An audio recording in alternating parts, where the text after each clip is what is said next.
అస్మద్గురుభ్యో నమః. మిత్రులారా, ఇంకొక భాగంలో కూడా ఒక్కసారి మనకి వేదంలో సైన్స్ గురించి ఏం చెప్పారో కొంచెం సూక్ష్మంగా చెప్పుకుందాం. అక్కడి నుంచి ఒక్కొక్క మంత్రం తీసుకుని దాన్ని మనం ఎనలిటికల్గా మాట్లాడుకుందాం.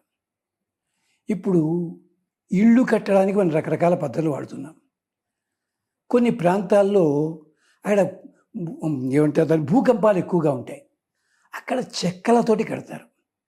అలాగే మనకి మంచు కొండలు ఎక్కువగా ఉంటుంది, అక్కడ ఇగ్లూస్ కడతారు.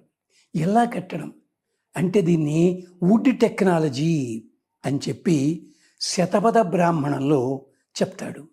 అంటే ఏ రకమైన చెక్క ఏ రకమైన చోట్ల కట్టినట్టయితే మనకి క్షేమం కలుగుతుంది అంటే శాల్మలి, అశ్విగంధ, దేవదారు, టేకు ఇలాంటివి. దీన్ని చెప్పడానికే శ్రీమద్ రామాయణంలో వనవాసంలో ఉండగా రాముడు పర్ణశాల కట్టమంటే లక్ష్మణస్వామికి చోటు చూపిస్తాడు. అక్కడ సరిగ్గా వాళ్ళకి కావాల్సినటువంటి వుడ్ దొరికేలా ఉంటుంది. అదంతా వర్ణన ఉంది అక్కడ. అంటే పురాణంలో కూడా వాస్తు శాస్త్రాన్ని, అంటే వాస్తుని మీరు అంటుంది కాదు, అది ఇక్కడ నిర్మాణ శాస్త్రాన్ని, గృహ నిర్మాణాన్ని ఎంత బాగా చేశారు. అలాగే మయుడు సభ నిర్మించాడు. మీరెంతసేపు మయసభ, దుర్యోధనుడు డైలాగులే గుర్తుపడతారు తప్ప మయుడు ఆ నిర్మించిన విధానాన్ని వర్ణించాడు వ్యాసుడు. అది ఎవళ్ళు పట్టించుకోరు, దురదృష్టం. అలాగే లోహాలు ఉన్నాయనుకోండి, ఎన్ని రకాల లోహాలు మనకు తెలుసునవి? 5, 6 తెలుసును. కానీ 27 రకాల లోహాలు చెప్తాడు ఋగ్వేదంలో. అంతేనా? ఇప్పుడు ఈఎన్టీ అని, ఏదో ఆర్థోపెడిక్ అని, మరొకటని ఇన్ని వస్తున్నాయి కదా.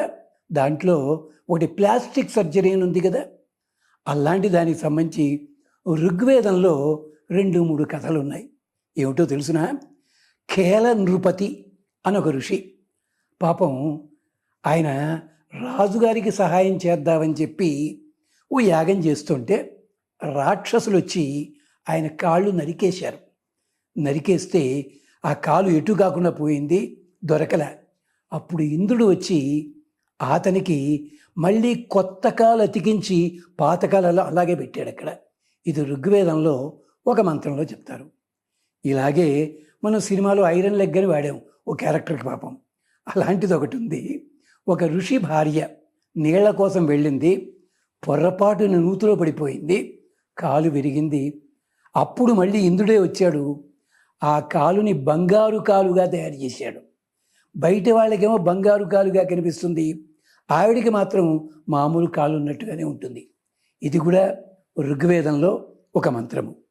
అలాగే ఇంకోటి చెప్తే మీరు సంతోషిస్తారు సరదాగా. పునర్యవ్వనం అంటారు. ఇప్పుడు ఏమిటి, 30 ఏళ్ల వాళ్ళు కూడా నెత్తికి డై రాసుకుంటున్నారు. కర్మ. ఎప్పుడో 50 ఏళ్ళు వచ్చారు జుట్టు తెల్లబడేది. ఇప్పుడు ఏమిటో జుట్టు అప్పుడే తెల్లబడిపోతుంది. పైగా ఫ్యాషన్. వాడు 30 ఏళ్ళ వాడే డై వేసుకున్నంటే అదో పెద్ద ఇది అనమాట. పాపం శవన మహర్షి ఉన్నాడు, ముసలాయన, భార్య పొడుచు పిల్ల. కథ చాలా పెద్దది మహాభారతంలో. అనుకోకుండా అశ్విని దేవతలు వచ్చి ఈ పిల్లని అడిగారు, ఏమమ్మా మంచి కుర్రాన్ని చేసుకోపోయారు? లేదండి, ఆయన నా భర్త. అయితే మీకు ఏమైనా ఓపిక ఆయన పునర్యవనం చేయండి అన్నారు. అంటే వాళ్ళని చవన మహర్షిని మళ్ళీ యవ్వనవంతుడిగా మార్చారు వీళ్ళిద్దరూ కూడా. అంటే పునర్యవ్వనము, కొత్త రూపం కల్పించారు. ఇలాంటి కథలు సైన్స్ లోపల ఇప్పుడు చేస్తున్న ప్లాస్టిక్ సర్జరీ. ఒక హీరోయిన్ ఉండేది, ఆ ముక్కు తమాషాగా ఉండేది అని ప్లాస్టిక్ సర్జరీ చేయించుకుంది. అలాగే ఇంకో మహాతల్లి మొహానికి ప్లాస్టిక్ సర్జరీ చేయించుకుంది. ఇలా చేయించుకున్న వాళ్ళు పాపం అనుకోకుండా పోయిన వాళ్ళు కూడా ఉన్నారు. అది అంచేత ఇలాంటి రూపాలు మార్చడం అన్నది, ఇలాంటివి చేయడం అన్నది కూడా ఋగ్వేదంలో మంత్రాలలో చెప్పారు. అంటే ఎందుకు చెప్తున్నాం? సైన్స్ అన్నదాన్ని మీరు గొప్పగా చెప్పుకుంటూ వెళ్ళి అక్కడి నుంచి మొదలుపెట్టి పూర్వకాలం ఏమీ లేదు అని అనకండి. దీనికి కొన్ని చెప్పుకుందాం, కొన్ని శాస్త్రాలు. దాంతో ఈ ఇంట్రడక్షన్లో ప్రధానమైన భాగం పూర్తవుతుంది. భరద్వాజ మహర్షి ఆకాశతంత్రమని, వైమానిక శాస్త్రమని, అంటే aeronautics, communication skills, radar system, అలాగే సిగ్నలింగ్ ప్రాసెస్, ఇలాంటి వాటికి సంబంధించి భరద్వాజ సంహితలో బ్రహ్మాండంగా చెప్పాడు ఆయన. దాని పేరు అంశుబోధిని. అంశుబోధిని అంటే light, sound, heat, mass transfer, thermodynamics, electromagnetic theory, ఇవన్నీ కూడా భరద్వాజ మహర్షి చెప్పాడు. ఆధునికులైన వాళ్ళందరికీ కూడా ఇంజనీర్లు చాలామంది ఉంటారు, ఈ పదాలు వాళ్ళు వినుంటారు. అలాగే అంగిరసులు ఉన్నారు. అంగిరస దేవతలు రసార్ణవం అనే గ్రంథం రాశారు. దాంట్లో రసార్ణవం అంటే దేనికి? మేఘ ఉత్పత్తి ప్రకరణము, కర్షకులకు ఉపయోగించేది, వ్యాపారాలకి వ్యవసాయానికి ఎలా నీళ్లు ఉపయోగిస్తాయి చెప్పారు అంగిరసులు. ఇక ఆశ్చలాయుడున్నాడు, అప్తత్వ ప్రకరణము అని చెప్పి, అంటే వాటర్ రిసోర్సెస్ అండ్ సీస్మలాలజీ. ఇంతకుముందు చెప్పానే రెట్టమత శాస్త్రం అని. దీనికి మూలకర్త ఎవరు ఉంటే అశ్వలాయన మహర్షి. ఇక శాక్త్యాయన మహర్షి అని ఉన్నాడు, ఆయన కూడా గ్రంథాలు రాశాడు. అది కూడా ఇప్పుడు సైన్స్లో ఉన్నాయి. ఏమిటవి? వాయుతత్వం, జీవశాస్త్రము, రసాయన శాస్త్రము. అంటే బోటనీ, జియాలజీ, కెమిస్ట్రీ, దాంట్లో మళ్ళీ ఇన్ఆర్గానిక్ కెమిస్ట్రీ, ఆర్గానిక్ కెమిస్ట్రీ, ఏదో దైవ కెమిస్ట్రీ, ఇవన్నీ కూడా అంటే అది పద్ధతి. ఇది శాక్త్యాయనుడు. నారదుడు ఉన్నాడు, వైశ్వానర తంత్రం అనే గ్రంథం రాశాడు. అంటే heat transfer, mass transfer, thermodynamics. ధూమ ప్రకరణము అంటే ఫ్లూయిడ్ మెకానిక్స్, అది కూడా.